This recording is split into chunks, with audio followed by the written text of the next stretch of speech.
Depuis une dizaine d'années, Stéphane Plaza est devenu un incontournable sur le petit écran. L'agent immobilier de métier, fort de ses nombreuses émissions où il distille ses conseils sur le sujet, tels que recherche appartement ou maison à vendre, s'est créé une véritable image d'homme de télévision. Et toujours avec sa pointe d'humour qu'on lui connaît maintenant bien. L'homme de 52 ans. Acolyte de DataLink People égale à 92 2F 1er 4 EC 9 49e 7B 10 C4B 824 CD1 C7E Karine Le Marchand a montré qu'il bénéficiait d'une multitude de talents et de passions. Mais l'une d'elles est plus méconnue. Celle pour l'astrologie.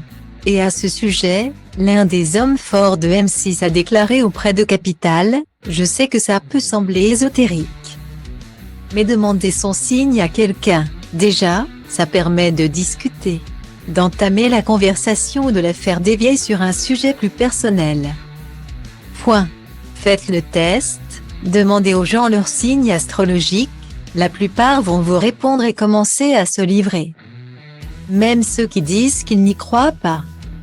Mais le Gémeaux, puisque né le 9 juin 1970, a semble-t-il vécu des mauvaises expériences avec des personnes d'un signe astrologique en particulier.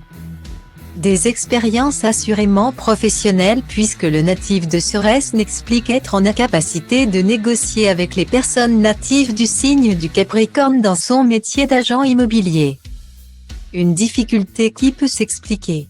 Le signe du Gémeaux, signe d'air, doté généralement d'une facilité de contact et de communication.